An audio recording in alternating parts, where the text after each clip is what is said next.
275 अध्याय 275 स्वर्गीय अग्नि, सांसारिक अग्नि, राक्षसी अग्नि, मानव अग्नि, भूत अग्नि। Mobile reading. इस बिंदु पर मुझे आशा है कि पाठकों को हमारा डोमेन नाम याद होगा, tuon.com। ताइवानी उपन्यास ताइवान नोवेल नेटवर्क पर पढ़ें। ये बेहद सुविधाजनक है। यद्यपि यह कुछ हद तक क्रूर था, लेकिन वांग हाओ के पास कोई विकल्प नहीं था। आत्मा मैनुअल में वर्णित आत्मा विनाशक तकनीक का पालन करते हुए वांग हाओ ने अपनी आध्यात्मिक शक्ति को एक शंकु में संघनित किया और तेजी से काले ज्वाला सर्प के सिर को छेद दिया। तुरंत ही उसने अपनी आध्यात्मिक शक्ति का एक अंश अलग किया और काले ज्वाला सर्प के मस्तिष्क की जांच की। अपनी मानसिक धारणा के अनुसार वांग हाओ ने ब्लैक फ्लेम सर्प के मस्तिष्क के अंदर छिपी हुई नवगठित बुद्धिमान इकाई का शीघ्रता से पता लगा लिया। आत्मा का वह कण अत्यंत दुर्बल था, केवल एक पिन के सिरे के आकार का, और वह मायावी था। उसकी आत्मा की ज्वाला किसी भी क्षण बुझने के कगार पर थी। वांग हाओ की आध्यात्मिक शक्ति को महसूस करने के बाद ब्लैक फ्लेम सर्प की आत्मा ने कोई प्रतिरोध नहीं दिखाया। लगता है सब कुछ सुचारू रूप से हो गया। वांग हाओ ने तुरंत राहत की सांस ली। फिर उसने अपनी मानसिक ऊर्जा का उपयोग करके एक बड़ा जाल बनाया और शीघ्रता से काले ज्वाला सर्प के बुद्धिमान शरीर को पकड़ लिया और फिर उसे बंद करने के लिए एक आत्मा सील हाथ की मुहर का उपयोग किया। इसके बाद वांग हाओ ने अपनी चेतना का एक हिस्सा अलग किया और ब्लैक फ्लेम सर्प के मस्तिष्क में छेद कर दिया। इस प्रकार उसके क्षेत्र पर कब्जा करने का महत्वपूर्ण चरण पूरा हो गया। अंत में आपको बस इतना करना है कि द सोल मैनुअल में बताई गई विधियों के अनुसार अपनी आत्मा का पोषण करते रहें। आत्मा तकनीक में आत्मा संघनन का पहला स्तर पूर्णतः सफल माना जा सकता है। हालांकि वास्तविक संभावित खतरा समाप्त नहीं हुआ है। इसके बाद वांग हाओ को ब्लैक फ्लेम सर्प के आध्यात्मिक शरीर को पूरी तरह से परिष्कृत करने की आवश्यकता है, जो कि उसकी मानसिक ऊर्जा द्वारा फंसा हुआ था, इससे पहले कि वह छिपे हुए खतरे को पूरी तरह से समाप्त कर सके। वरना अगर यह संवेदनशील प्राणी बच निकलता है तो यह आसानी से एक राक्षसी विचार में बदल सकता है और वांग हाओ के मार्शल आर्ट के रास्ते में एक मानसिक बाधा बन सकता है। कृपया कृपया कृपया ब्लैक आई सोन का पूरा पाठ बायडू पर देखें। आंतरिक राक्षसों को खत्म करना मुश्किल होता है और वे मार्शल आर्ट कलाकारों को मारने और उनके शरीर पर कब्जा करने की हर संभव कोशिश करते हैं। इनसे निपटना सबसे मुश्किल किस्म की राक्षसी आत्माएं हैं। इसलिए वांग हाओ ने लापरवाह होने की हिम्मत नहीं की। आध्यात्मिक शरीर को परिष्कृत करने का सबसे आम तरीका है उसे आध्यात्मिक अग्नि से तपाना। तथाकथित आध्यात्मिक अग्नि स्वर्गीय अग्नि, सांसारिक अग्नि, राक्षसी अग्नि, मानव अग्नि और भूत अग्नि में विभाजित है। साधारण ज्वालाएं आत्माओं को नुकसान नहीं पहुंचा सकती, केवल ये आध्यात्मिक ज्वालाएं ही आत्मा के भीतर की ऊर्जा को प्रज्वलित कर सकती हैं और उसे पूरी तरह से नष्ट कर सकती हैं। ब्लैक फ्लेम सर्प का पूरा शरीर जिस पर वांग हाओ वर्तमान में कब्जा कर रहा था, वह आत्मा की ज्वाला का एक गोला था, जिसे मानव अग्नि भी कहा जाता है। हालांकि जब इस काली ज्वाला सर्प ने थंड फ्लेम बीस्ट रून को खा लिया तो उसके शरीर में एक अजीब परिवर्तन हुआ और उसकी मूल आत्मा काली ज्वाला और थंड फ्लेम बीस्ट की जन्मजात ज्वालाएं आपस में मिल गईं। सीधे शब्दों में कहें तो वांग हाओ की आत्मा की लो और थंड फ्लेम जानवर की राक्षसी आग एक साथ मिलकर एक रहस्यमय सम्मिलन बनाती है। अब यह भेद करना बहुत कठिन होगा कि वांग हाओ की आत्मा की ज्वाला मानवीय अग्नि है या राक्षसी अग्नि। हालांकि परिस्थितियों की परवाह किए बिना इसमें कोई संदेह नहीं है कि fused soul flame black flame सर्प की बुद्धिमत्ता को पूरी तरह से परिष्कृत कर सकता है। इसलिए वांग हाओ का अगला कदम ब्लैक फ्लेम सर्प की आत्मा पर काली लपटों को बाहर निकालना है। आत्मा तकनीक की विधि का पालन करते हुए वांग हाओ ने जल्दी से काली लपटों का एक गोला निकाला। तभी वांग हाओ को एहसास हुआ कि फ्यूज हुई काली लौ फ्यूज होने से पहले की दो लपटों की तुलना में अधिक गर्म थी, और इससे भी अजीब बात यह थी कि काली लौ से कोई प्रकाश उत्सर्जित नहीं हो रहा था। यह एक लहराते काले कपड़े जैसा दिखता है। अगर लौ के केंद्र से निकलने वाला आश्चर्यजनक रूप से उच्च तापमान न होता तो आप शायद ही बता पाते कि यह आग का गोला है। क्योंकि यह सामान्य लपटों से पूरी तरह भिन्न है, ये किसी भी प्रकार की गर्मी या प्रकाश को बाहर नहीं छोड़ती। उच्च तापमान जादुई रूप से लौ के अंदर ही बना रहता है।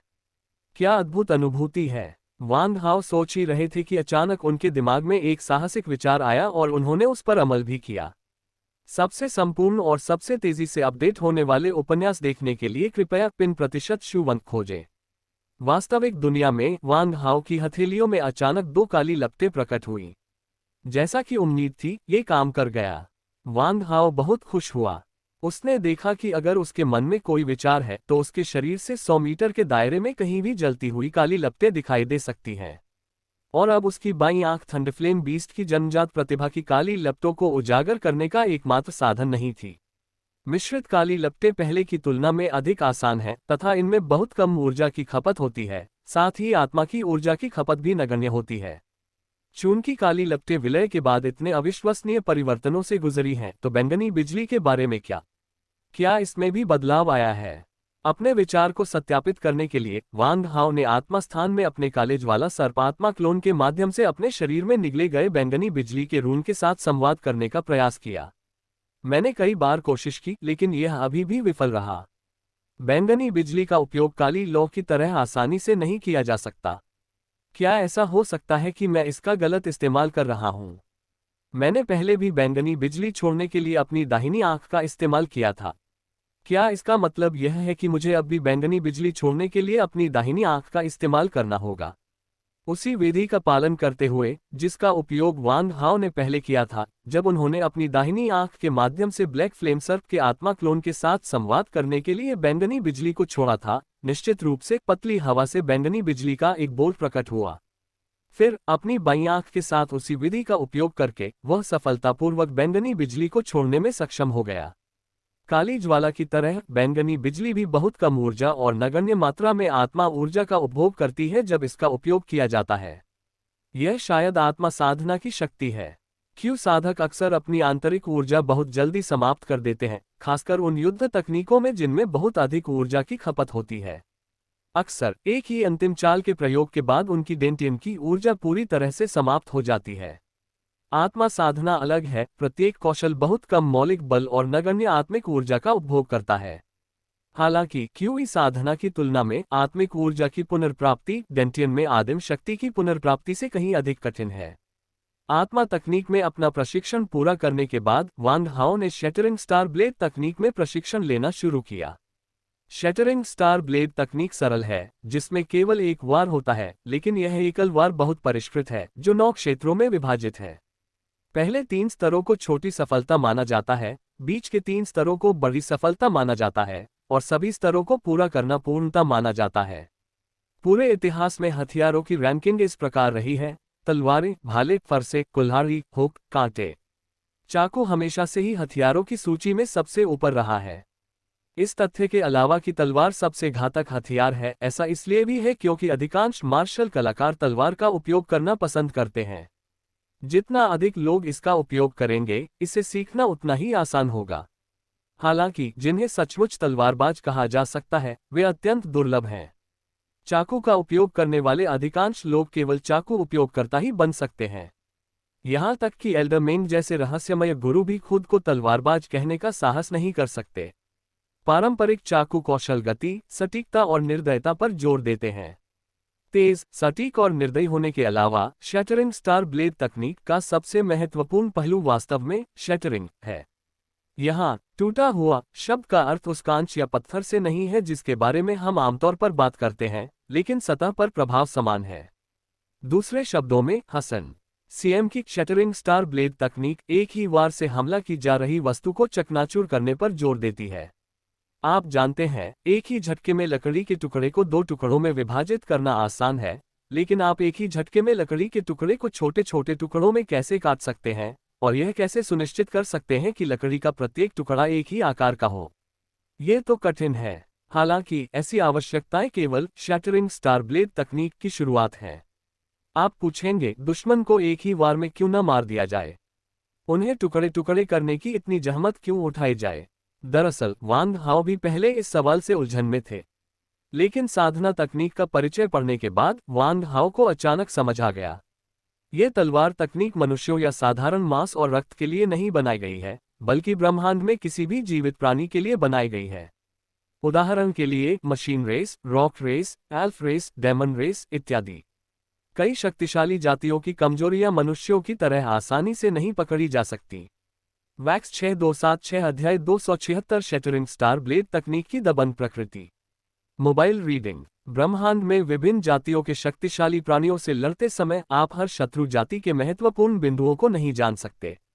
जब तक आप अंततः उनके महत्वपूर्ण बिंदुओं का पता लगाएंगे, तब तक हो सकता है कि आपकी शक्ति समाप्त हो चुकी हो और शत्रु आपको मार डाले। इस तलवारबाजी तकनीक में एक अलग ही तरीका अपनाया जाता है। दुश्मन के महत्वपूर्ण बिंदु चाहे कहीं भी हो, मैं बस एक ही वार में उसे काट डालना चाहता हूँ। एक ही वार से दुश्मन का पूरा शरीर धूल में बदल जाता है। चाहे आप अपने महत्वपूर्ण बिंदुओं को कितनी भी अच्छी तरह से छिपा लें, ये बेकार है। यह अभी भी उस आघात को सहन नहीं कर सका। यही वह बात है जो शटरिंग स्टार ब्लेड तकनीक को इतना प्रभावशाली बनाती है। जब कोई व्यक्ति पूर्णता के 9वें स्तर के शिखर तक साधना करता है तो एक ही प्रहार से पूरा ग्रह धूल में मिल सकता है। मार्शल आर्ट कौशल के उच्च स्तर की आवश्यकता के अलावा इस तलवार तकनीक में निपुणता प्राप्त करने के लिए सबसे बड़ी आवश्यकता समझ की है। समझ क्या है, इस बारे में लोगों की राय अलग अलग होती है, लेकिन एक बात तो तय है, अच्छी समझ रखने वाले मार्शल आर्टिस्ट किसी भी हुनर में आम लोगों की तुलना में कहीं ज्यादा तेजी से महारत हासिल कर सकते हैं। हालांकि इस शटरिंग स्टार ब्लेड तकनीक में महारत हासिल करने के लिए केवल योग्यता होना ही पर्याप्त नहीं है, इसमें परिश्रम और कड़ी मेहनत भी करनी होगी। युवानलोग पर प्रशिक्षण कक्ष छोड़ने के बाद वांग हाओ सीधे शेनलोन पीक के शीर्ष पर चले गए।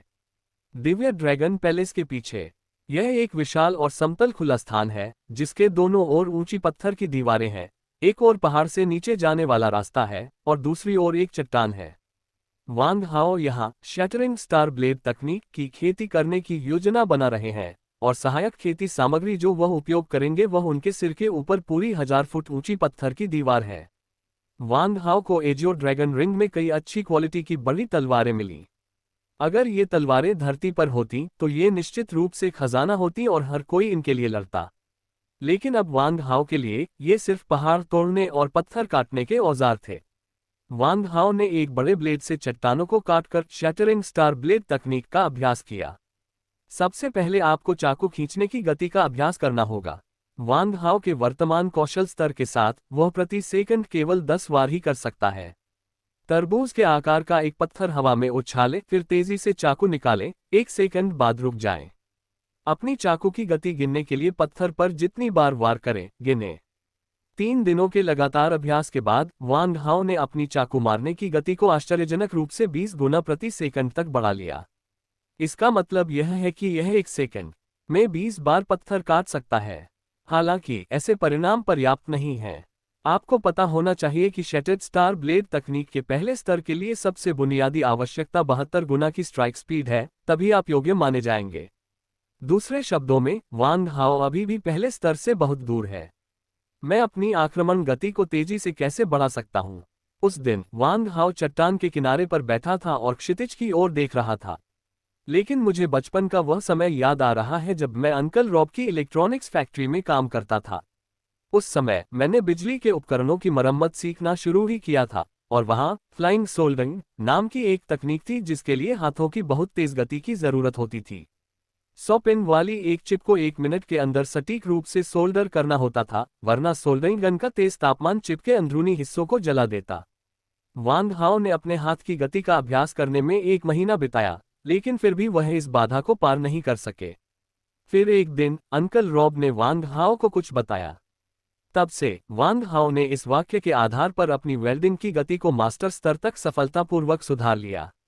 जब भी वांग हाओ को कोई कठिनाई आती तो वह अंकल रॉब की कही बात याद कर लेता। वस्तुएं निर्जीव हैं, लेकिन लोग जीवित हैं। निर्जीव वस्तुओं को अपनी सोच को सीमित न करने दें। अंकल रॉब, मुझे आश्चर्य है कि अब आप कहाँ हैं। आधा साल बीत गया, आपसे एक शब्द भी नहीं बोला। मैं आशा करता हूं कि आपका बुढ़ापा सुखमय हो। अंकल रॉब के लिए अपनी लालसा को एक तरफ रखते हुए वांग हाओ ने ये शब्द कहे। निर्जीव वस्तुओं को अपनी सोच को सीमित न करने दें। जी हाँ, मानव विचार दुनिया की सबसे बहुमूल्य संपत्तियों में से एक है और रचनात्मकता की सबसे आदिम प्रेरक शक्ति भी। वही पत्थर निर्जीव है, लेकिन मैं जीवित हूँ। वांग हाओ को अपने प्रत्येक चाकू के वार का विवरण याद आने लगा। पत्थर की सतह सख्त होती है। जब ये किसी और भी सख्त ब्लेड से टकराता है तो ब्लेड की तेज धार से ये 2 टुकड़ों में कट जाता है और प्रभाव का बल पत्थर को दूर तक धकेल देता है। जब दूसरा प्रहार किया गया तो पत्थर पुनः कुछ दूरी तक पीछे हट गया। अगला वार पिछले वार पर आधारित होगा, जिससे अगले क्षण हवा में पत्थर की स्थिति का अनुमान लगाया जा सकेगा और साथ ही ब्लेड का उपयोग उस पत्थर का पीछा करने के लिए किया जाएगा जिसे दूर फेंक दिया गया है। हर बार जब आप चट्टान का पीछा करने के लिए प्रहार करेंगे तो आप एक अतिरिक्त प्रहार दूरी उत्पन्न करेंगे। ये दूरी ही हमलों की अंतिम संख्या को प्रभावित करती है। ब्लेड द्वारा तय की गई अतिरिक्त दूरी के कारण ब्लेड को पत्थर को काटे बिना हवा में घूमने के लिए अतिरिक्त समय मिल जाता है। हाल ही में मैंने जो भी काम किया है वह समय की बर्बादी है। यदि हम इस अतिरिक्त प्रहार दूरी को प्रभावी रूप से कम कर सकें, अर्थात व्यर्थ प्रयास को कम कर सकें, तो प्रहार की गति स्वाभाविक रूप से बढ़ जाएगी। अचानक वांग हाओ का मन उत्साह से भर गया, मानो कोई शानदार विचार खोज लिया गया हो। अपने विचार के अनुसार वांग हाओ फिर से पत्थर की दीवार की ओर दौड़ा, एक हाथ से तरबूज के आकार का एक चौकोर पत्थर उठाया और फिर दूसरे हाथ से उसे हवा में ऊंचा उछाल दिया। जैसे ही पत्थर अपने सबसे ऊंचे बिंदु पर पहुंचा और छाती के स्तर तक पहुंच गया, वांग हाओ ने तेजी से अपने दाहिने हाथ से चाकू निकाल लिया। स्विश स्विश स्विश टिल्ड। वांग हाओ हवा में तैरती चट्टान को गौर से देख रहा था। उसकी तेज रफ्तार से खींची गई राक्षसी आंखों की वजह से चट्टान का प्रक्षेप पथ उसके दिमाग में साफ दिखाई दे रहा था। अनावश्यक अतिरिक्त आक्रमण दूरी कम करें। अपनी योजना के अनुसार वांग हाओ ने अपने ब्लेड के कोण को समायोजित किया, जिससे मूल ऊर्ध्वाधर कट को विकर्ण कट में बदल दिया गया। इस बदलाव का तुरंत असर हुआ। पहले जब आप किसी चट्टान को सीधे चीरते थे तो वह उड़ जाती थी, लेकिन जब आप उसे किसी कोण पर काटते थे तो वह बस घूम जाती थी। हालांकि घूमने के बाद चट्टान को काटना मुश्किल हो गया था, लेकिन वांग हाओ के लिए यह कोई समस्या नहीं थी, क्योंकि उनकी दूरदर्शिता अद्भुत थी। निश्चित ही 1 सेकंड बाद, वांग हाओ, सर्जरी बंद करो। इस बार वांग हाओ ने 1 सेकंड में 23 वार किए, जो पिछले 3 दिनों के प्रशिक्षण के दौरान उनकी सर्वश्रेष्ठ गति 20 वार प्रति सेकंड से 3 गुना अधिक है। इससे वांग हाओ को आत्मविश्वास मिला। वांग हाओ पहली बार इस तकनीक का इस्तेमाल कर रहे हैं और अभी तक उन्हें इससे ज्यादा परिचय नहीं है। उनका मानना है कि एक बार जब उन्हें इस नई चाकू चलाने की तकनीक की आदत हो जाएगी, तो उनकी चाकू चलाने की गति और भी बढ़ जाएगी। 1 घंटे तक अभ्यास करने के बाद वांग हाओ ने धीरे धीरे इस चाल में महारत हासिल कर ली। तलवार से हमला करने की गति प्रति सेकंड 48 बार तक पहुंच जाती है। ये सुधार 3 दिन के गहन प्रशिक्षण के बाद प्राप्त सुधार से भी अधिक आश्चर्यजनक था। जैसा कि अपेक्षित था, मानव प्रयास से कुछ भी संभव है। एक बार जब उन्हें स्पष्ट रूप से पता चल गया कि क्या चल रहा है, तो वांग हाओ ने थकाऊ दोहराव वाला अभ्यास बंद कर दिया और फिर से सोचना शुरू कर दिया। यदि अतिरिक्त आक्रमण दूरी को कम करने से प्रदर्शन में इतनी भयावह वृद्धि हो सकती है, तो क्या होगा यदि अतिरिक्त दूरी 0 के बहुत करीब हो? शायद एक चट्टान को प्रति सेकंड 72 बार चीरना संभव हो जाएगा। जब आप किसी कोण पर पत्थर पर वार करेंगे तो वह हवा में घूमेगा, लेकिन गुरुत्वाकर्षण के कारण वह फिर भी गिरेगा। अगर आप पत्थर को टकराने के बाद हवा में ही रहने दें, तो पत्थर पर वार की अतिरिक्त दूरी लगभग 0 हो सकती है। अपनी योजना के अनुसार वांग हाओ ने फिर वही काम किया, एक चौकोर पत्थर हवा में फेंका। पहला वार बिल्कुल पहले जैसा ही था, पत्थर का एक कोना एक कोण पर कट गया। फिर पत्थर कट की दिशा में घूमने लगा। अगले ही पल वांग हाओ ने फिर से एक कोण पर वार किया, लेकिन इस बार विपरीत दिशा में, उसी बल के साथ। वैक्स 6-277 अध्याय 277 बदला लेने का जुनून। दोनों प्रहारों का बल एक जैसा था, केवल प्रहारों की दिशा बिल्कुल विपरीत थी। जैसे ही 2 घूर्णनों, एक धनात्मक और एक ऋणात्मक के बल एक दूसरे को रद्द कर देते हैं, दूसरे कट के पीछे का पत्थर मध्य हवा में घूमना बंद कर देता है। लेकिन गुरुत्वाकर्षण ने अभी तक उसका प्रतिकार नहीं किया था और वह अभी भी गिर रहा था।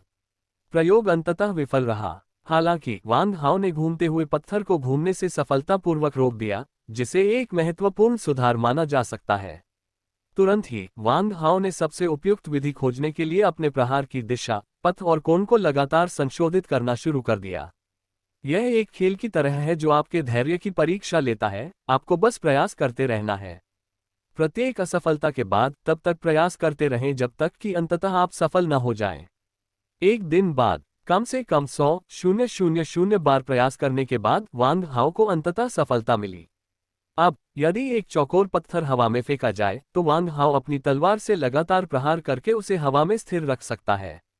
वांग हाओ की तलवार से हवा में वार करना कलाबाजी जैसा था, आंखों को चकाचौंध कर देने वाला। इससे भी अधिक आश्चर्यजनक बात यह है कि वांग हाओ प्रति सेकंड 75 बार चाकू चला सकता है। यह प्रति सेकंड 72 बार की आवश्यकता से अधिक है। मैं अंततः शैटरिंग स्टार ब्लेड तकनीक के पहले स्तर में सफलतापूर्वक प्रवेश कर गया हूं। यह दर्शाता है कि वांग हाओ की गति, सटीकता और बल पर नियंत्रण शैटरिंग स्टार ब्लेड तकनीक के अभ्यास के प्रवेश स्तर तक पहुंच गया है। और भी कठिन प्रशिक्षण शुरू होने वाला है। पूरा अध्याय यहाँ देखें। ने वाप सोम वांग हाओ तलवारबाजी की कला में अथक प्रयास करते रहेंगे, लेकिन अच्छे दिन ज्यादा समय तक नहीं टिके। जब वांग हाओ साधना में लीन थे, शेनलोन स्टार पर एक बड़ी घटना घट रही थी जिसने पूरे ग्रह पर सभी की सुरक्षा को प्रभावित किया। और यह मामला भी वांग हाओ से जुड़ा हुआ है। खजिक्स, वह जानवर राजा जिसे वांग हाओ ने मार डाला था, मूल रूप से पृथ्वी पर आक्रमण का अग्रणी था, लेकिन वह अपना मिशन पूरा करने में असफल रहा और मारा गया। सबसे महत्वपूर्ण बात यह है कि जर्ग को भारी कीमत चुकानी पड़ी और पृथ्वी पर उनके द्वारा खोला गया शून्य वर्महोल पूरी तरह से नष्ट हो गया। जर्ग को पृथ्वी से जोड़ने वाले वर्महोल को पुनः खोलने की लागत बहुत अधिक होगी। इसके अलावा यदि कोई नया वर्महोल खोला भी जाए तो हमला करने का सबसे अच्छा अवसर खो जाएगा। इससे जानवरों के सरदार खाजिक्स और उसके शून्य वंश को बहुत गुस्सा आया। शून्य की आंख के माध्यम से शून्य पैगंबरों ने वांग हाओ को पृथ्वी के वर्महोल निकास को नष्ट करते हुए और अंततः बीस्टमास्टर खाजिक्स को मारते हुए देखा, और इस प्रकार उनका बदला शुरू हुआ। शून्य रानी के अधीन 9 बीस्टमास्टर्स में से 8 इस बदला अभियान में शामिल हो गए हैं, खाजिक्स को छोड़कर, जो पहले ही युद्ध में मर चुका है। इससे पहले जर्ग शेनलोन स्टार पर उतरने के लिए जिन वर्महोल का इस्तेमाल करते थे, उनके विपरीत इस बार वे विशाल जर्ग युद्धपोतों में शेनलोन स्टार की यात्रा कर रहे हैं। जर्ग युद्धपोत टेरान युद्धपोतों से भिन्न हैं, जो अपने फ्रेम और पतवार बनाने के लिए धातु का उपयोग करते हैं। इन्हें एक विशाल गैलेक्टिक कृमि टाइटन कृमि के शव का उपयोग करके बनाया गया था, जिसमें सीधे एक बड़े ताना कृमि को इंजन के रूप में लंबी दूरी की ताना छलांग लगाने में सक्षम बनाया गया था। यह एक जैविक युद्धपोत का है। संपूर्ण युद्धपोत का मुख्य भाग और उसके 99% से अधिक भाग जर्ग निकायों से बने हैं। यहाँ तक कि युद्धपोत की नियंत्रण प्रणाली को भी एक विशालकाय मस्तिष्क कृमि द्वारा प्रतिस्थापित कर दिया गया। ऐसा कहा जाता है कि इस ब्रेन वर्म में समान आकार के क्रिस्टल ब्रेन की तुलना में अधिक मजबूत तार्किक कंप्यूटिंग क्षमता होती है, और इसमें सुपर इंटेलिजेंस होती है, जो इसे सभी जातियों के युद्धपोतों में सबसे बुद्धिमान नियंत्रण प्रणाली बनाती है। जर्ग युद्धपोतों 281 अध्याय 281 जीवन का जल। Mobile reading. इन मोटी रक्त वाहिकाओं से एक विशाल ऊर्जा आभा निकल रही थी, जिसे वांग हाओ ने दूर से नहीं देखा था। अब जब वांग हाओ इन मोटी मजबूत रक्त वाहिकाओं पर खड़ा था, तो उसने अंततः असामान्यता को नोटिस किया। तो ये रक्त वाहिकाएं ऊर्जा से भरी हुई हैं। इन घनी रक्त वाहिकाओं की ऊर्जा खपत भयानक है। अगर ये सारी ऊर्जा इस हरे क्रिस्टल द्वारा अवशोषित कर ली जाए, तो ये बहुत ही भयावह होगा। इस ऊर्जा को अवशोषित करने के बाद हरे क्रिस्टल एक हरे तरल में बदल जाते हैं, जो जीवन का जल है। वांग हाओ तुरंत समझ गया और उसके माथे पर पसीने की बूंदें उभर आईं। वह अपने पैरों के नीचे विशाल ऊर्जा आभा देखकर विचलित हो गया और उस अद्भुत दृश्य को देखकर स्तब्ध रह गया। चारों ओर देखते हुए वांग हाओ को एहसास हुआ कि वह कितना छोटा था। मेडिकल पॉट का शीर्ष पूल की सतह से केवल 100 मीटर की दूरी पर था। हालांकि जब वांग हाओ रक्त वाहिकाओं के शीर्ष पर पहुंचे, तो उन्होंने पाया कि उनके सिर पर रक्त वाहिकाओं के बीच घने अंतराल के माध्यम से और उनकी अंतर्दृष्टि की राक्षसी आंखों को सक्रिय करने के बाद दृष्टि में कोई अंत नहीं था। जहां भी आप देखें, आपको सभी प्रकार की मोटी और सघन नसें दिखाई देंगी, जैसे रक्त वाहिकाएं, जो प्राचीन वर्षावन में सूर्य को अवरुद्ध कर देती हैं।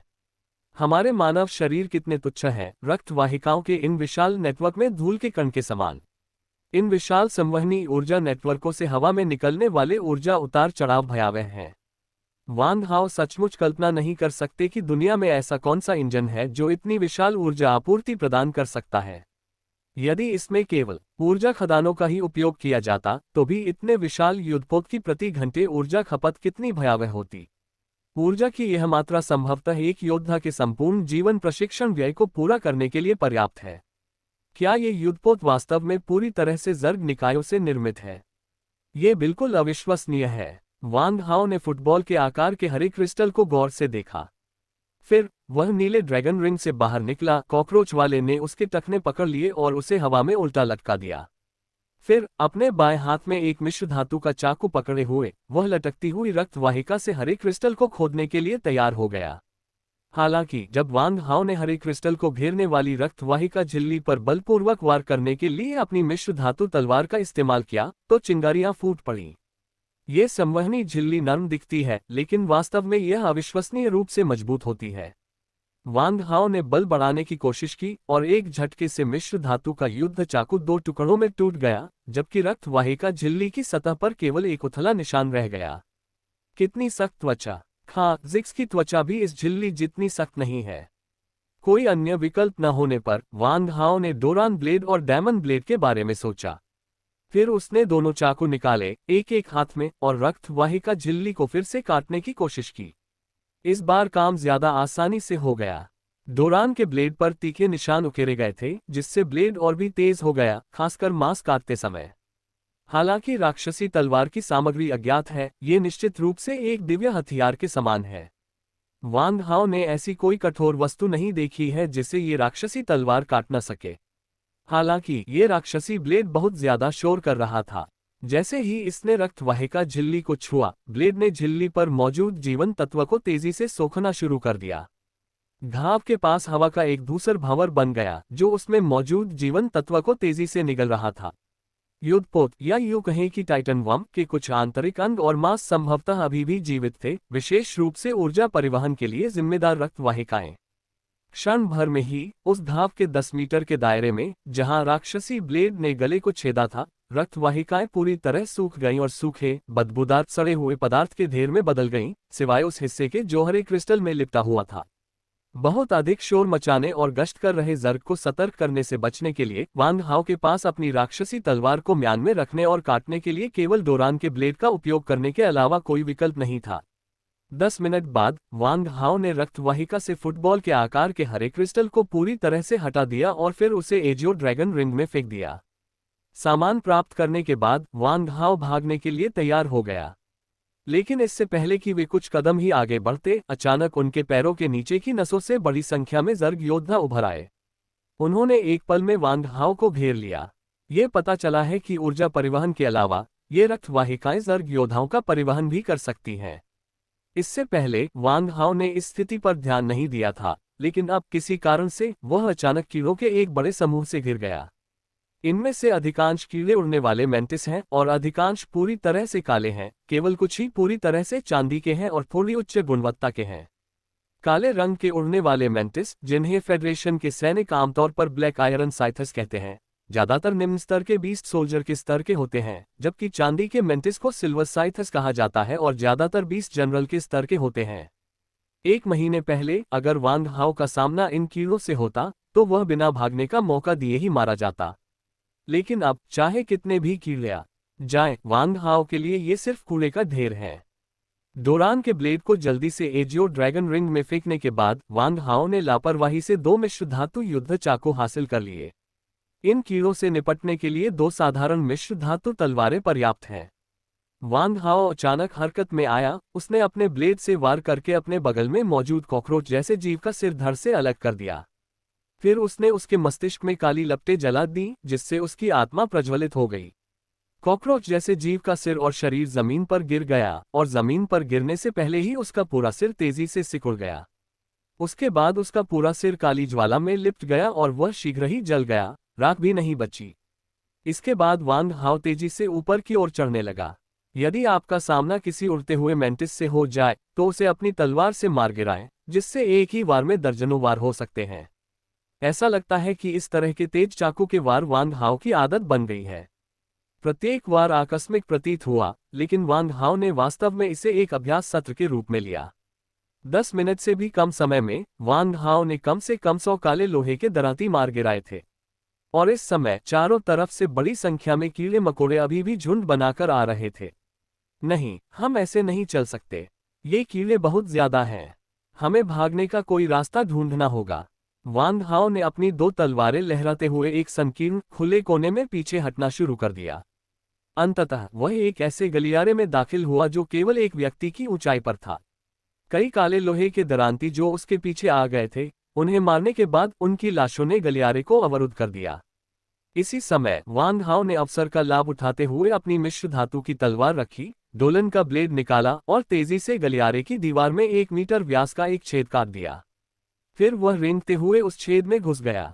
अपनी एक्स-रे दृष्टि का उपयोग करते हुए वांग हाओ ने कई कमजोर रास्ते ढूंढे और इस प्रक्रिया को दोहराया, गुफा की दीवारों की दर्जनों परतों को तोड़ते हुए, जब तक कि वह खुद को एक अपरिचित हॉल में नहीं पाया। हॉल बड़ा नहीं था, केवल कुछ हजार वर्ग मीटर का था और ऐसा प्रतीत होता था कि यह एक भंडारण कक्ष है जो विभिन्न अज्ञात अयस्कों और सभी प्रकार की विविध वस्तुओं से भरा हुआ है। इन चीजों को देखकर लगता है कि इनमें से ज्यादातर चीजें इंसानों से लूटी गई थीं। ऐसा लगता है कि इन कीड़ों को अपनी हैसियत दिखाने के लिए इंसानी दौलत लूटने में मजा आता है।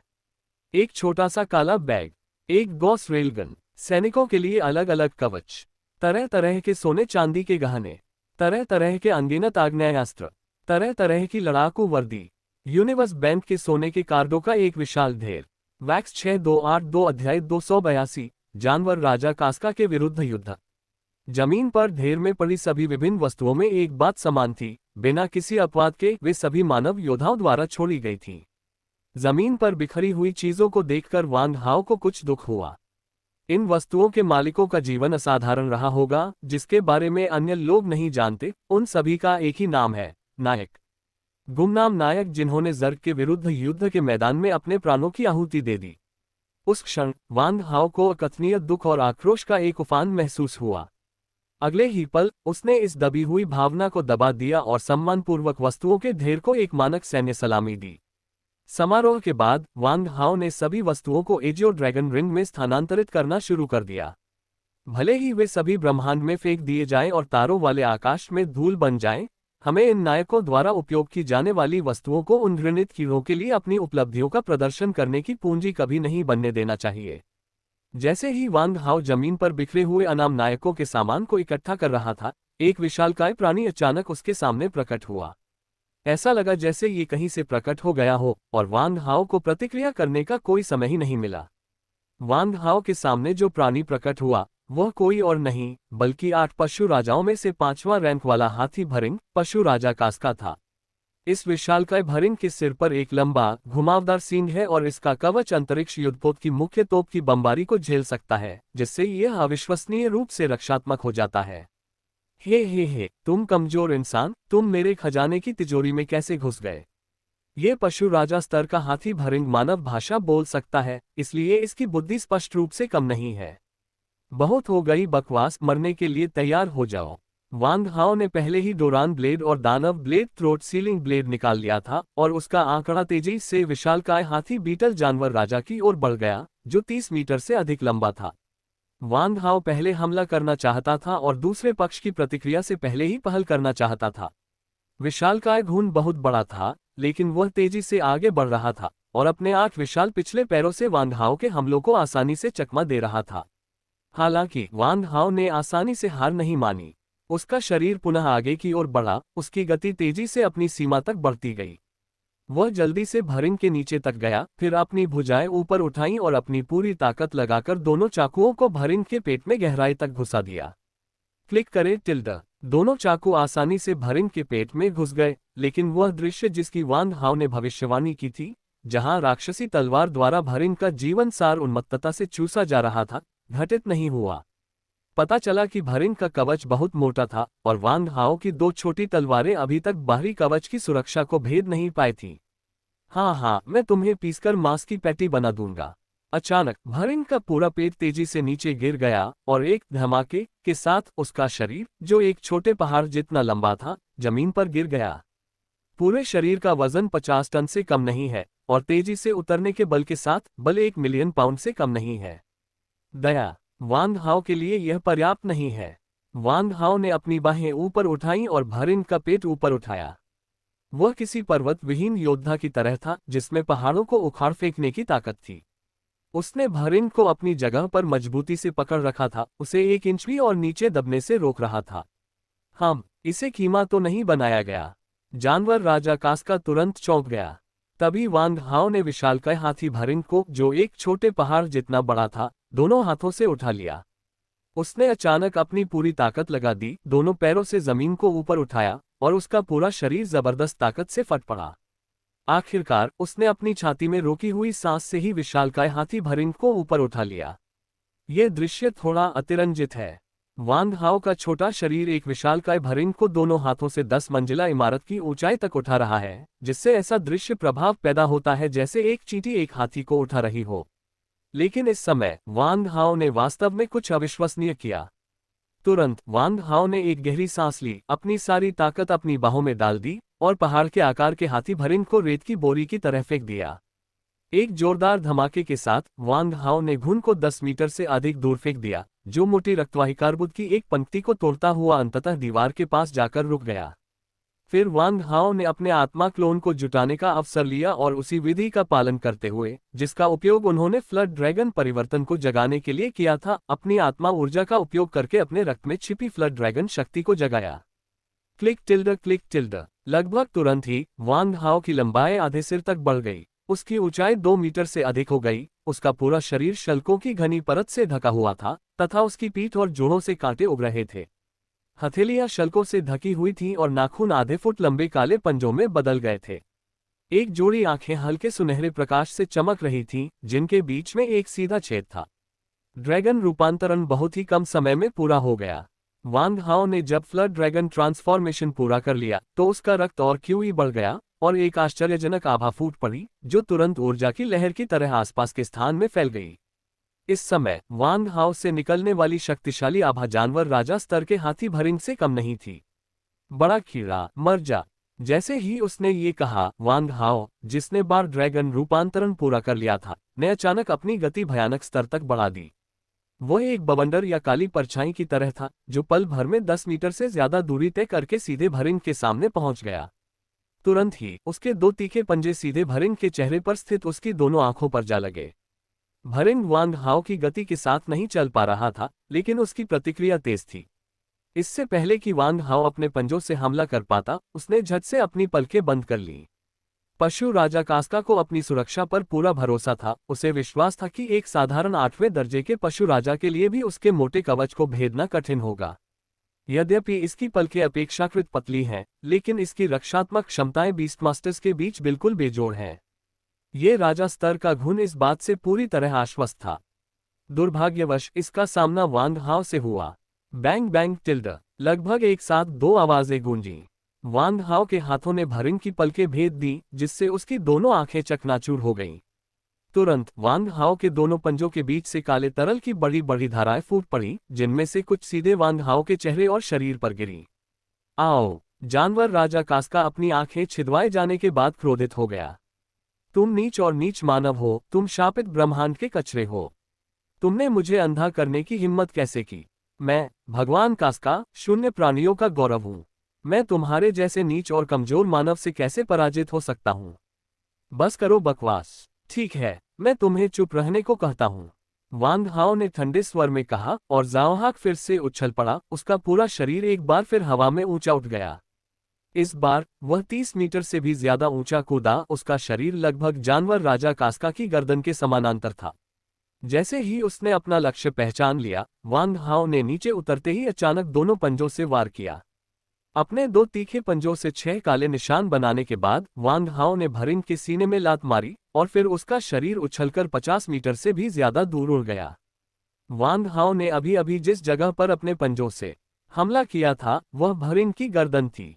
इस बार वांग हाओ के पंजों ने सीधे उस राक्षसी राजा स्तरीय भरिंग की गर्दन में एक बड़ा घाव कर दिया और घाव से गहरे हरे रंग का तरल पदार्थ फव्वारे की तरह फूट पड़ा। इस प्रहार से घुन की श्वासनली टूट गई, जिससे उसे अपना मुंह पूरी तरह बंद करना पड़ा। हालांकि वांग हाओ इस हमले से स्पष्ट रूप से संतुष्ट नहीं थे। मोबाइल संस्करण अब उपलब्ध है। पढ़ना अब और भी आसान हो गया है। अपने मोबाइल फोन पर पढ़ने के लिए कृपया लॉग इन करें। MWX 6283 अध्याय 283 चाकू तकनीक और पंजे की तकनीक का एकीकरण। Mobile reading. ये पुस्तक सबसे पहले वीकेंड कम पर प्रकाशित हुई है, जो आपको सुविधाजनक और त्रुटि रहित पठन अनुभव प्रदान करती है। यदि पंजों का कोण थोड़ा सा चपटा होता तो हमला और भी अधिक प्रभावी होता। वांग हाओ ने खुद को संभाला और शांति से अपने द्वारा किए गए हमले का विश्लेषण किया। कास्का, जानवर राजा, जिसकी गर्दन तीसरे द्वारा काट दी गई थी, तुरंत भयभीत हो गया और वांग हाओ, इस मानव के प्रति भय की भावना महसूस की। उसका पूरा विशाल शरीर थोड़ा कांप उठा। हालांकि कास्कर शून्य वर्ग के 9 पशु राजाओं में 5वें स्थान पर है, फिर भी उसके पास आक्रामक क्षमताएं नहीं हैं। उसकी इतनी ऊंची रैंक का कारण पूरी तरह से उसकी दुर्जय रक्षा है। इसका मोटा कवच इतना मजबूत है कि 8वीं श्रेणी का पशु राजा भी इसके सामने लाचार हो जाएगा। लेकिन एक बार इसकी सुरक्षा टूट जाए तो ये पशु राजा स्तर का हाथी भरिंग एक कागजी शेर से ज्यादा कुछ नहीं है, जिसे जब चाहे मारा जा सकता है। अब वांग हाओ ने कैस्का के सबसे भरोसेमंद बचाव को भेद कर उसे सफलतापूर्वक अंधा कर दिया है। अब उसकी जिंदगी और मौत पूरी तरह से वांग हाओ के हाथों में है। ये वांग हाओ की किसी जानवर राजा स्तर के जानवर के खिलाफ पहली लड़ाई थी और उसने कुछ ही मुकाबलों में बढ़त हासिल कर ली। अगर वांग हाओ थोड़ा और निर्दयी या कठोर होता तो हाथी भरिंग शायद जमीन पर पड़ा होता, एक ठंडी लाश। वांग हाओ ने दो कारणों से इसे साफ तौर पर नहीं मारा। पहला, अपनी ताकत का परीक्षण करने के लिए, और दूसरा, एक जानवर राजा स्तर के जानवर के खिलाफ लड़ाई में अनुभव हासिल करने के लिए। चूंकि ये पंजे असाधारण रूप से तीखे हैं, यहाँ तक कि मिश्र धातु के युद्ध ब्लेड से भी अधिक मजबूत हैं, तो क्यों न इन्हें ब्लेड के रूप में उपयोग किया जाए और ब्लेड तकनीक को पंजा तकनीक में एकीकृत किया जाए। ड्रैगन रूपांतरण के बाद उगने वाले पंजे सामान्य मिश्र धातु तलवारों की तुलना में कहीं अधिक कठोर और तीखे होते हैं। यदि शैटरिंग स्टार स्वॉर्ड तकनीक का उपयोग दोनों पंजों के साथ किया जाए तो इसकी शक्ति मिश्र धातु तलवार की तुलना में कहीं अधिक शक्तिशाली होनी चाहिए। इसके अलावा दोहरे पंजे चाकू पकड़ने की तुलना में अधिक लचीले होते हैं। यह विचार मन में रखते हुए वांग हाओ ने अपने पूरे शरीर को फिर से सक्रिय किया और तेजी से भरिंग की ओर गोता लगाया। इस बार वांग हाओ ने इस पहाड़ जैसे आकार के भरिंग को एक विशाल चट्टान की तरह इस्तेमाल करके अपने पंजों की तकनीक का अभ्यास करने का फैसला किया। Swish swish swish tilde. नजदीक से देखने पर पंजे खुल गए, जिससे तुरंत ही पंजों की छाया से भरा आकाश बन गया। वांग हाओ ने तलवार चलाने की जो तकनीकें शेनलोन पीक के पीछे के पहाड़ पर तलवारबाजी का अभ्यास करते समय सीखी थी, उन्हें अपने पंजा तकनीक में लागू किया। परिणाम आश्चर्यजनक रूप से अच्छे थे। केवल 5 सांसों में वांग हाओ ने अपने पंजे 1000 से अधिक बार घुमाए थे। वे मूल रूप से अविश्वसनीय रूप से कठोर खोल वांग हाओ के पंजों से टकराते ही टोफू में बदल गए और उसके द्वारा आसानी से काट दिए गए। स्विश स्विश स्विश टिल्ड। वांग हाओ के दो तीखे पंजों से कट जाने के बाद भरिंग के शरीर से अनगिनत टुकड़े गिरने लगे, जो ओलों की तरह जमीन पर बिखर गए। करीब से निरीक्षण करने पर आप पाएंगे कि जमीन पर पड़े मलबे का हर टुकड़ा एक ही आकार का है, और यहाँ तक कि उनके आकार भी मूलतः एक जैसे हैं। यह एक सफलता है। वांग हाओ बहुत खुश हुए और साथ ही उन्होंने शैटरिंग स्टार ब्लेड तकनीक की शक्ति के साथ अपना पहला व्यावहारिक अनुभव प्राप्त किया। ये तो बस पहला स्तर है, बस शुरुआत है। इससे सिर्फ तलवार के वार की गति बढ़ती है। अगर वह तलवार तकनीक का पहला स्तर पूरा कर लेता है तो उसे वही काटने वाला प्रभाव पाने के लिए केवल 10वें हिस्से के वार ही करने होंगे। दूसरे शब्दों में, एक तलवार चलाना अब 10 तलवार चलाने के बराबर है। दहाड़ टिल्ड। जानवर राजा कास्का सिर्फ एक दर्दनाक दहाड़ ही निकाल सका। उसका गला और श्वासनली कट गई थी, जिससे हवा बाहर निकल रही थी और उसकी आवाज भारी हो गई थी। उसकी आंखों में जमा काला तरल भी सूख गया था, लेकिन चाहे वह कितनी भी जोर से चिल्लाए, सब बेकार था। अपनी दृष्टि खोने के बाद वह पूरी तरह से असहाय हो गया था। इस समय भंडारण कक्ष के अंदर की हलचल ने अंततः बाहर गश्त कर रहे ब्लैक आयरन सिकल को सतर्क कर दिया। हम इसे और अधिक नहीं खींच सकते, हमें इसे शीघ्रता से समाप्त करना होगा। वांग हाओ ने अपनी चंचलता को दरकिनार करते हुए हवा में ऊंची छलांग लगाए, आसपास की रक्त वाहिकाओं और नसों का इस्तेमाल करते हुए हवा में कुछ बार उछला और जानवर राजा कैस्का के कंधे पर जा गिरा। फिर उसके दो तीखे पंजों ने तेजी से कैस्का का सिर पूरी तरह से अलग कर दिया।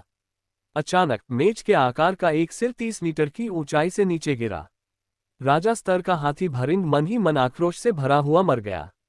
अगर समय को पलटा जा सकता तो वह इतना लापरवाह कभी नहीं होता, लेकिन अब कुछ भी कहने में बहुत देर हो चुकी है। वांग हाओ ने उस पशु राजा स्तर के शव को उसके कटे हुए सिर के साथ नीला ड्रैगन रिंग में फेंक दिया और फिर एक बार फिर अंधेरे में गायब हो गया। 15 मिनट बाद जब गश्त कर रहे काले कवचधारी दरांतीधारी सैनिक भंडारण कक्ष में दाखिल हुए तो उन्होंने पाया कि सारा सामान गायब था और हर जगह संघर्ष के निशान थे। फिर उन्होंने स्थिति की सूचना दी। युद्धपोत में एक समर्पित विभाग है जो खुफिया जानकारी जुटाने और विभिन्न मानसिक रूप से कठिन गणनाओं के लिए जिम्मेदार है। इस विभाग के सभी सदस्य जर्ग के सबसे बुद्धिमान दिमाग वाले लोग हैं। सेरेब्रेट्स मानव मस्तिष्क जैसे नहीं दिखते, लेकिन उनकी आंतरिक मस्तिष्क संरचना मनुष्यों के मस्तिष्क से बहुत मिलती जुलती है। प्रत्येक सेरेब्रेट्स में सुपर कंप्यूटिंग शक्ति होती है, लेकिन उनक 287 अध्याय 287 भ्रमों को थामे रहना। Mobile reading. बेवकूफ, रास्ते से हट जाओ।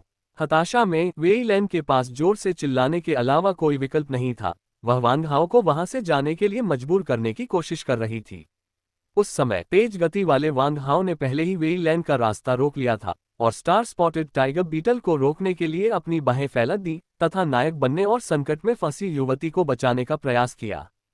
वेई लैन तुरंत चिंतित हो गई, लेकिन वांग हाओ ने अचानक उसका रास्ता रोक दिया। विस्फोटक गॉन्टलेट्स का जोरदार मुक्का इतना जोरदार था कि वह उसे रोक ही नहीं पाए। ऐसा लग रहा था जैसे वह वांग हाओ से टकरा ही जाएगी, और उसकी लोहे की मुट्ठियां सीधे वांग हाओ के कंधों पर निशाना साध रही थीं। इस समय वेई लैन, जो मरने के लिए दृढ़ थी, पूरी तरह से स्तब्ध थी। ऐसा मूर्ख अचानक क्यों प्रकट हो गया? चुंबकीय तूफान बम के विस्फोट की त्रिज्या सीमित होती है। अगर बीच में एक मानव शरीर अवरोधक के रूप में हो तो उसके पीछे मौजूद विशालकाय कीड़े को विस्फोट से होने वाली क्षति बहुत कम हो जाएगी या बिल्कुल भी घातक नहीं होगी। जहां तक इस तथाकथित घातक चोट की बात है, तो यह वास्तव में वेई लैन का सबसे सुंदर विचार था। यह सोचना कि आप एक बीस्ट किंग स्तर के जर्ग को केवल एक मैग्नेटिक स्टॉर्म ग्रेनेड से मार सकते हैं, केवल एक इच्छाधारी सोच है। हालांकि एक मरते हुए व्यक्ति के लिए, जो अपनी मृत्यु से पहले दूसरों के साथ नष्ट होने वाला है और जिसका गोला बारूद और भोजन समाप्त हो गया है, ऐसा विचार उसके दिल में बची हुई एकमात्र आशा हो सकती है। क्योंकि दोनों पक्षों के बीच ताकत में असमानता बहुत अधिक है। यदि वह अभी भी अपने दिल में यह विचार, या यूं कहें कि यह इच्छाधारी सोच रखती है, तभी उसे लड़ाई जारी रखने का विश्वास होगा। तभी हम में शक्तिशाली शत्रुओं का सामना करने का साहस होगा। अन्यथा एक बार किसी के दिल में डर पैदा हो जाए तो हमला करने से पहले ही वह दुश्मन की शक्तिशाली आभा से अभिभूत हो जाएगा, और जो इंतजार कर रहा है वह है अंतहीन भय और मृत्यु। एक अनुभवी सैनिक के लिए, विशेष रूप से जिसने अनगिनत बार जीवन और मृत्यु का सामना किया हो, आशा की एक किरण भी अंतहीन भय में मृत्यु का सामना करने से बेहतर है। वेई लैन में आत्मविश्वास की भावना है, और यहाँ तक कि एक दुर्जय दुश्मन का सामना करने पर भी, जिसका मरना निश्चित है, उसके मन में अभी भी आशा की एक किरण है। यदि ऐसा व्यक्तित्व गुण किसी पुरुष में दिखाई देता तो ये समझ में आता, लेकिन किसी महिला में ऐसा दिखाई देना अत्यंत दुर्लभ, यहाँ तक कि असाधारण बात है। बेवकूफ, निकल जाए यहाँ से। वेई लैन फिर से हताश होकर चिल्लाए, उसकी आंखें लाल हो गईं। एक बार जब उसका विस्फोटक आयरन फिस्ट चला तो वह भी हमले की दिशा को नियंत्रित नहीं कर सकी, इसलिए वह केवल जोर से चिल्ला सकी। लेकिन सामने खड़े उस अजीब लड़के ने मानो उसकी आवाज ही नहीं सुनी। वह बस वहीं सनसा, निश्चल खड़ा रहा। क्या ये किसी नायक द्वारा संकटग्रस्त युवती को बचाने का मामला है? ये तो बिल्कुल बेवकूफी है। वेई लैन बेहद चिंतित लेकिन लाचार थी। उसने देखा कि उसका लोहे का मुक्का इस अजीब लड़के की पीठ पर पड़ने वाला था। अगर वह ऐसा मुक्का मारती तो कोई सैन्य विशेषज्ञ भी दिल का दौरा पड़ने से तुरंत मर जाता। इस लड़के की तो बात ही छोड़िए, जो 20 साल से कम उम्र का लग रहा था। वह इस अजीब लड़के को अपने हाथों मरते हुए नहीं देख सकती थी, लेकिन परिणाम पहले से ही अपरिवर्तनीय था। ठीक है, चलो साथ साथ मरें। शायद यही नियति है। वेई लैन ने अपनी आंखें बंद कर लीं। वह अपनी आंखों के सामने ऐसे मूर्ख लड़के को मरते हुए देखने में असमर्थ थी। टकराना, एक जोरदार धमाका। जैसी कि उम्मीद थी, लोहे की मुट्ठियों की एक जोड़ी ने वांग हाओ की पीठ पर जोरदार धमाका किया।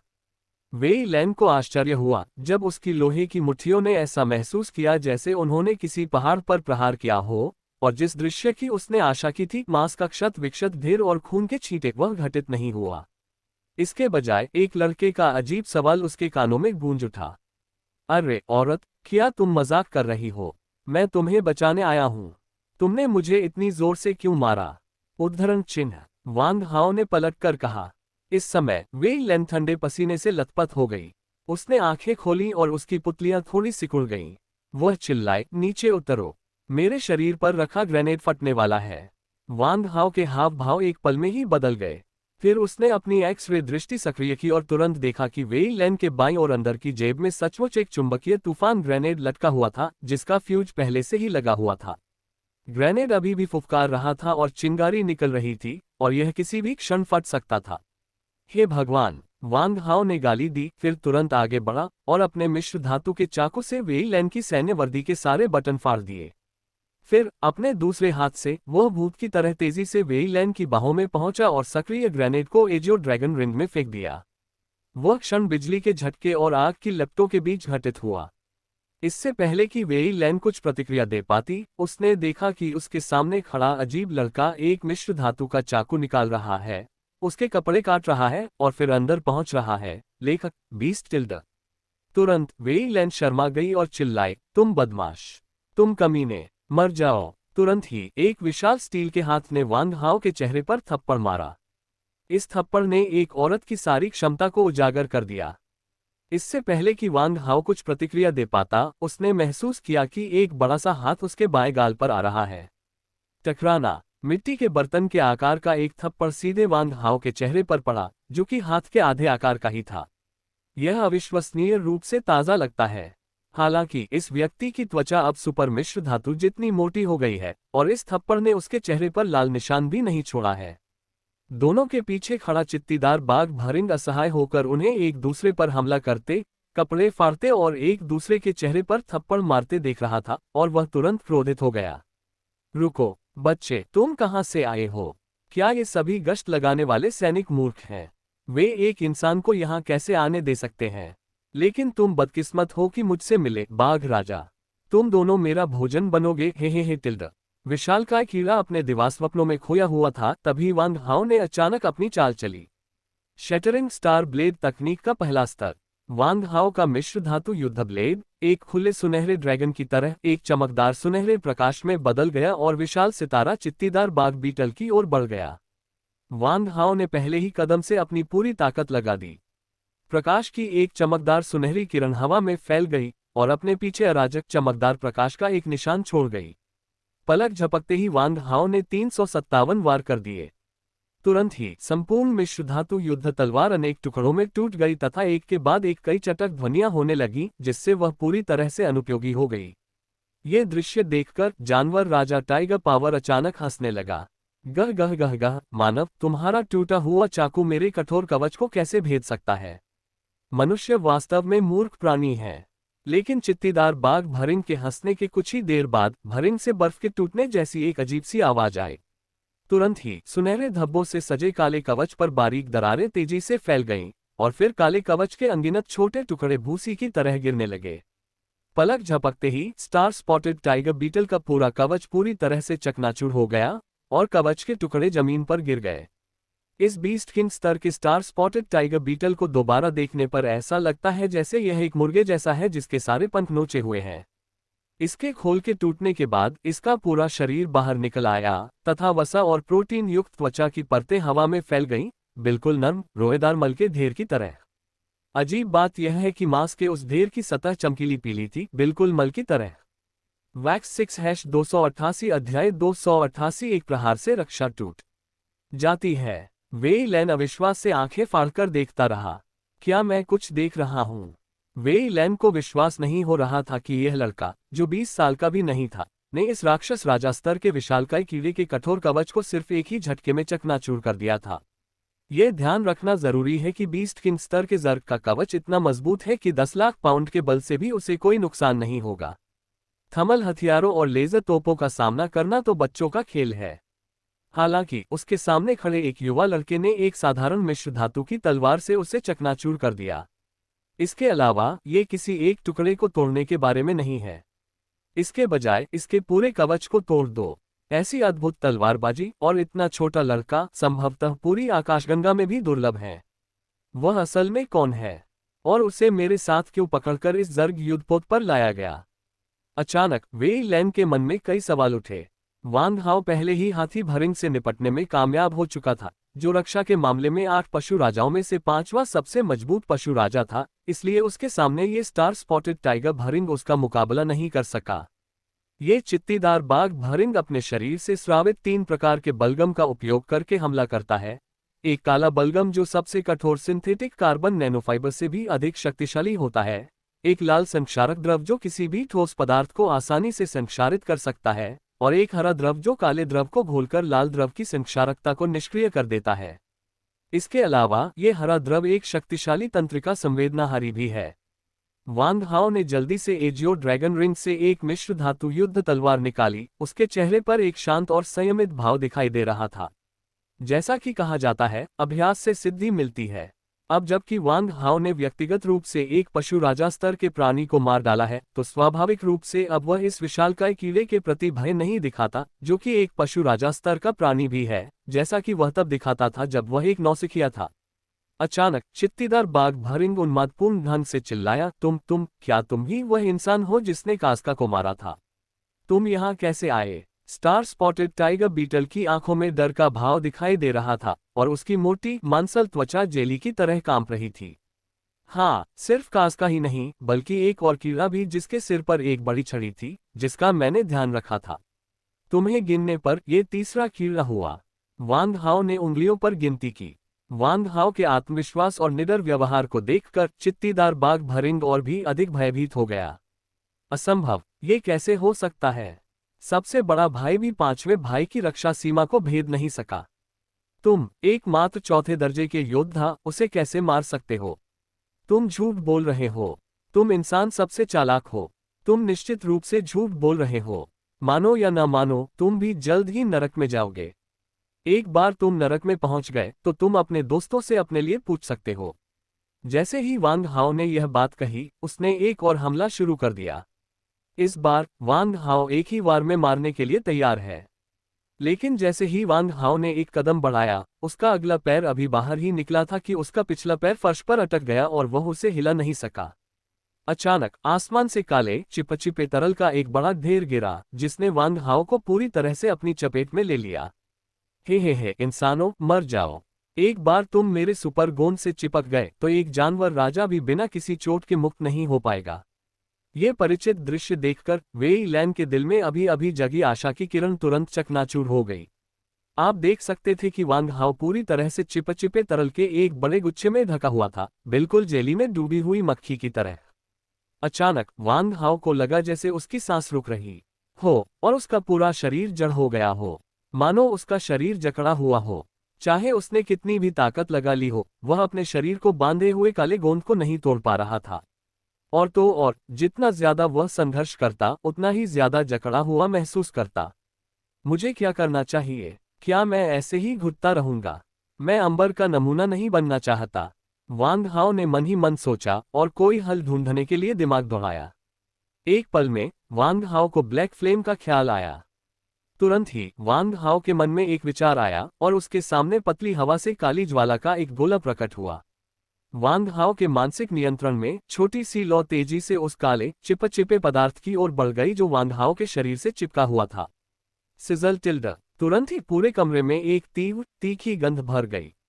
जैसे ही वेई लैन ने निराशा और दया के साथ देखा, वांग हाओ के शरीर को ढकने वाला काला जिलेटिनस पदार्थ अचानक काली लपटों में फट गया। एक क्षण में आग की लपटें तेजी से बढ़ने लगी, जिससे काले जेलेटिन जैसे पदार्थ का पूरा 3 मीटर वर्गाकार पिंड जल उठा। वांग हाओ आग की लपटों के बीच में शांति से खड़ा था, पूरी तरह से अनजान। वेई लैन की आंखों में दुख की एक झलक दिखाई दी। मैंने अभी अभी आशा की एक किरण देखी थी और अब सब खत्म हो गया है। वेई लैन को बहुत बुरा लगा। उसने सोचा कि ये काली लपटें किसी बड़े कीड़े ने लगाई हैं और आग में फंसा वो अजीब लड़का तो बिल्कुल भी नहीं बचेगा। चित्तीदार बाघ भरिंग ने अचानक अपनी आंखें चौड़ी कर ली, अविश्वास से अपनी उत्कृष्ट कृति को घूरने लगा। तभी अचानक एक रहस्यमयी काली लौ से उसमें आग लग गई। इस ज्वाला का स्वरूप इतना विचित्र था कि एक पशु राजा होने के बावजूद भी वह ये पता नहीं लगा सका कि यह कैसे प्रज्वलित हुई। बेशक ये कभी नहीं समझ पाएगा कि क्या हुआ। अगले ही पल सबको आश्चर्य हुआ जब वांग हाओ आग की लपटों से बाहर आ गया। हालांकि वह काला जेलेटिन जैसा पदार्थ असाधारण रूप से कठोर था और वांग हाओ से मुक्त नहीं हो सकता था, लेकिन वह अग्निरोधी भी नहीं था। वांग हाओ की आत्मा की काली लपटों से प्रज्वलित होते ही वह जल्दी ही जलकर राख हो गया। वांग हाओ आग की लपटों से इतनी तेजी से बाहर निकला कि यह काफी भयावह था। उसके बगल में खड़ी 2 महिला सैनिक ये देखकर विशेष रूप से प्रसन्न हो गईं। हे भगवान, क्या चाओ सी भी इंसान है? बकवास, बेशक वह इंसान नहीं है, वह मेरा आदर्श है। हे ईश्वर, कृपया अपने इस भक्त को बचाओ। आज से मैंने अपने आदर्श की पूजा करने का फैसला किया है। बिरु, क्या तुम इतने मोहित हो गए हो कि तुम्हारा दिमाग खराब हो गया है? वह लड़का स्पष्ट रूप से इंसान है, ठीक है। वह किस तरह का बकवास भगवान है? ली जिंग, चुप रहो। जब मैं अपनी मूर्ति की प्रशंसा कर रहा हूं तो मुझे परेशान मत करो। उद्धरण चिन्ह। आप। वेई लैन देवताओं में बिल्कुल भी विश्वास नहीं करता था, लेकिन जो बात समझ से परे थी वह ये थी कि काली लपटें बहुत भयंकर रूप से जल रही थीं। फिर भी उन्होंने उस अजीब लड़के को कभी नहीं छुआ, यहाँ तक कि उसके कपड़ों के किनारे को भी नहीं। क्या ऐसा हो सकता है कि उसमें भी मेरी तरह अग्निजीन हो? लेकिन अग्निजीन होने का मतलब यह नहीं है कि लपटें आपको नहीं जलाएंगी, है ना? वेलन दुविधा में है। दूसरी ओर वांग हाओ को काफी राहत महसूस हुई। आखिरकार ताज़ी हवा में सांस लेने की उसे इतनी खुशी थी कि वह कुछ और सांसें लेना चाहता था और बात करने में आलस्य महसूस कर रहा था। हालांकि उसने बड़े कीड़े को तीखी नजर से देखा, मानो कह रहा हो, मूर्ख, तुमने सोचा था कि तुम मुझे इस घटिया गोंद से फंसा सकते हो।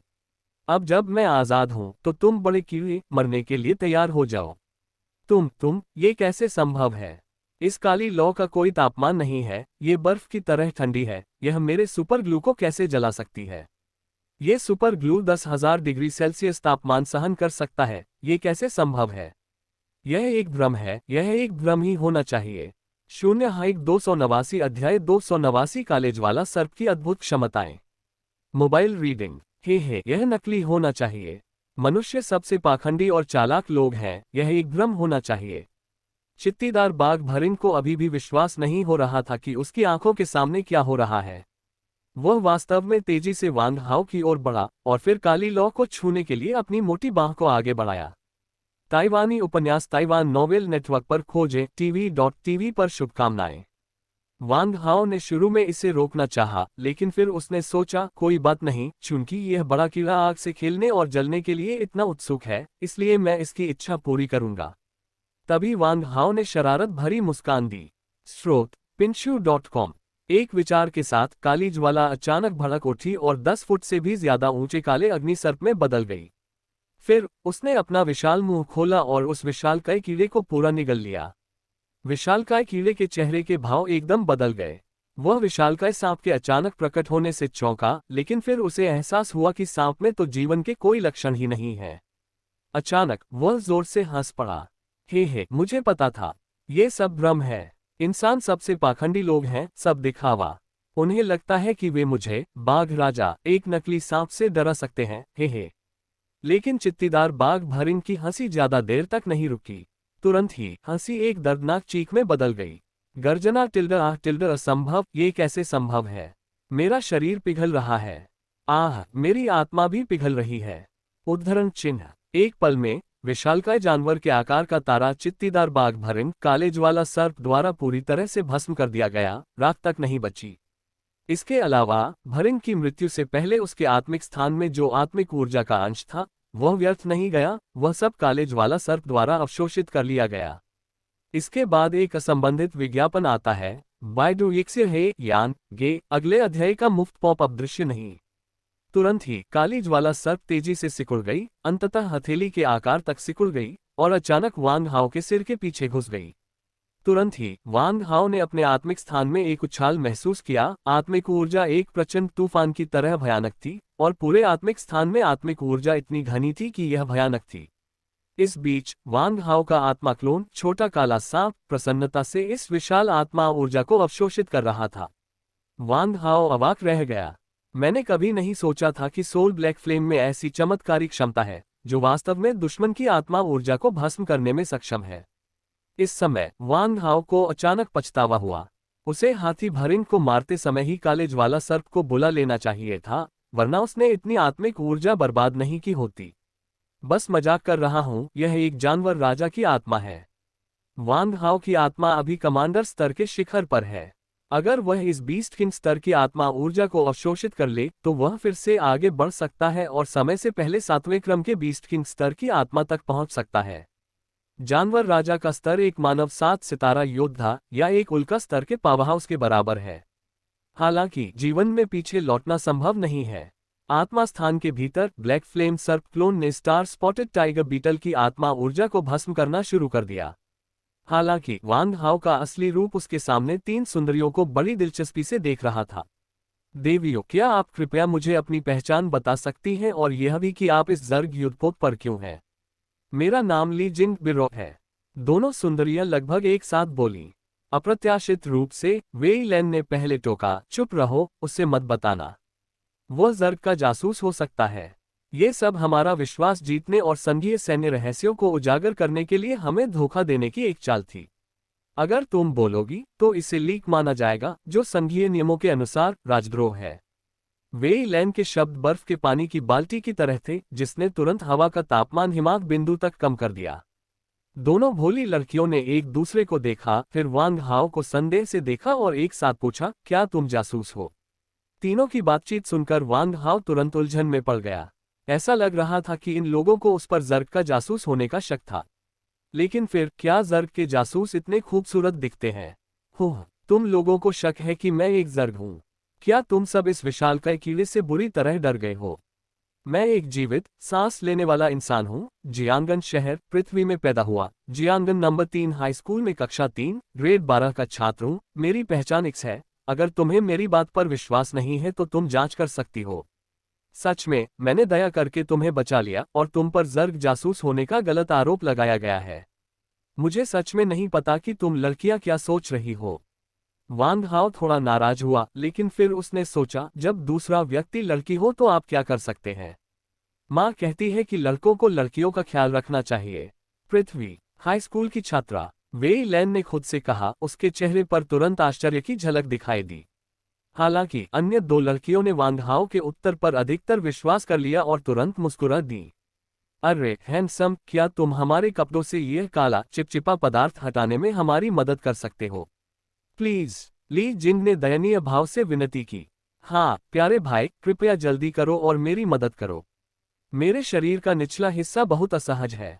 उफ, वेई लैन एकदम से शर्मा गई, अपनी दोनों साथियों के लिए बेहद शर्मिंदा। खासकर जब उसने बीरो को देखा तो उसकी आंखें मानो कह रही थीं, किसी को मत बताना कि हम एक दूसरे को जानते हैं, बहुत शर्मनाक है।